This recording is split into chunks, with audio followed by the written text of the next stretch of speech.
पहले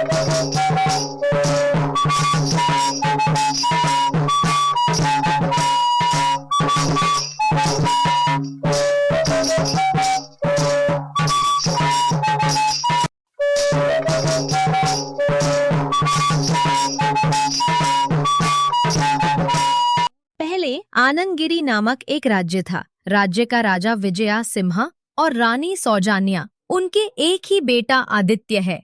वह बचपन से ही दयालु था। राज्य में हर कोई डरता था कि राज्य में एक मंत्र जंगल है। एक प्रचार था कि अगर कोई जंगल में जाता है तो वह वापस नहीं आएगा।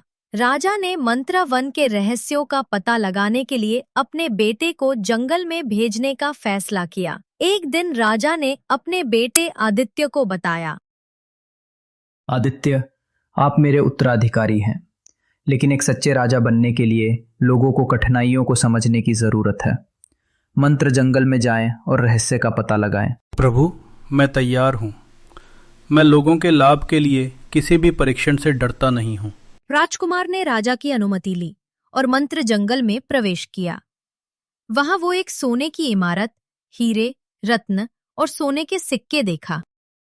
क्या ये स्वर्ण महल, हीरे रत्न और सोने के सिक्के मेरे लिए हैं? तब वो एक जादुई आवाज सुना, इसे अपने लिए ले लो, तुम अमीर हो जाओगे। ये पैसा मेरे लिए नहीं है, बल्कि जनता के लिए है, या ये गायब हो जाएगा। तब जादुई सोने की इमारत गायब हो जाएगा। तब राजा का बेटा एक जादुई आवाज सुनता है, तुमने लालच पर जीता है। राजा का बेटा जादुई जंगल में आगे बढ़ता है। तभी एक राक्षस प्रकट हुआ जो भयंकर आवाजें निकाल रहा था और जोर जोर से हंस रहा था। अरे छोटे, तुम कौन हो? इस जादुई जंगल में आने की तुम्हारी हिम्मत कैसे हुई? मैं तुम्हें अभी निगल जाऊंगा। मेरा नाम आदित्य है। हिंसा से समस्याएं हल नहीं होती। तुम्हें खाना चाहिए, मैं तुम्हें दे दूंगा, लेकिन मुझे खाने से तुम्हें शांति नहीं मिलेगी। आपने मुझे दुश्मन नहीं, दोस्त समझा। आप एक महान इंसान हैं।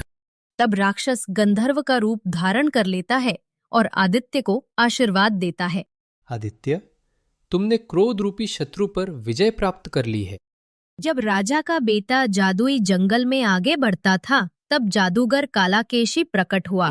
आदित्य, तुम जगत के शासक हो। तुम ही महान हो। जो तुम्हारे आगे ना झुके उसे दंड दो। मैं तो बस एक इंसान हूँ, जनता का सेवक। राजा होना शक्ति नहीं, जिम्मेदारी है। आपके पास ताकत है, आपके पास साहस है, फिर भी आपको गर्व क्यों नहीं होता?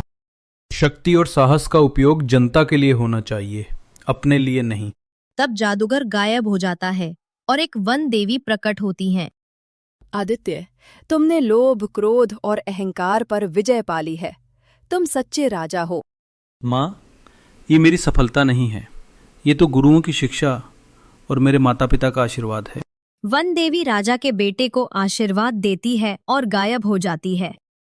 राजा का बेटा जादुई जंगल के सभी रहस्यों को जान लेता है, सभी परीक्षणों को पार कर लेता है और शाही महल में वापस लौट आता है। कुमार आदित्य, आप एक सच्चे नेता बन गए हैं। आप पूरे राज्य में घूमते, लोगों से मिलके उनकी समस्याओं को जानते हैं और अपना जीवन जनता के लिए समर्पित करें। हे प्रभु, मेरा कर्तव्य होगा जब तक हमारे राज्य के सभी लोग सुखी और समृद्ध हो जाएं। इस कहानी का सार यह है कि लोभ, क्रोध और अहंकार मनुष्य को बांधने वाली बेड़ियां हैं। जो इन पर विजय प्राप्त कर लेता है, वही सच्चा राजा, सच्चा नेता और सच्चा मनुष्य है।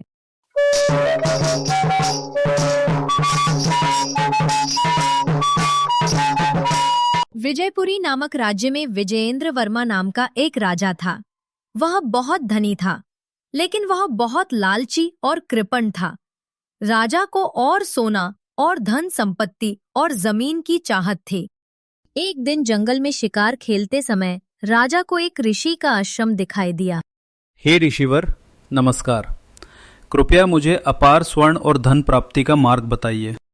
तब ऋषि मुस्कुराए और राजा को 3 बीज दिए। इन 3 बीजों को 3 अलग अलग जगहों पर बोएं, फिर वे आपको दिखा देंगे कि असली धन कहाँ है। राजा ने पहला बीज राजमहल के बगीचे में बोया। माली उसे रोज पानी देता, लेकिन पौधा मुरझा जाता।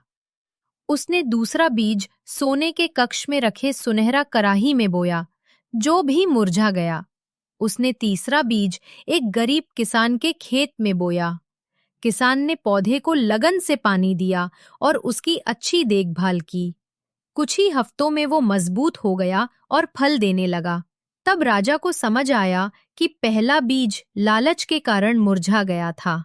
दूसरा बीज अपनी जमा की हुई धनराशि में सांस नहीं ले पा रहा था।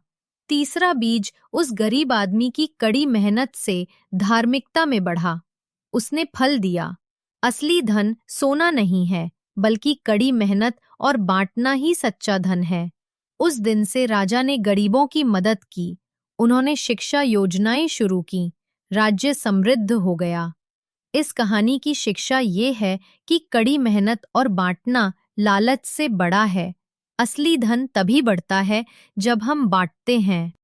अगर आपको हमारा वीडियो पसंद आया हो तो कृपया इसे लाइक करें और सभी के साथ साझा करें। नए वीडियो अपडेट के लिए हमारे YouTube चैनल को सब्सक्राइब करें। धन्यवाद।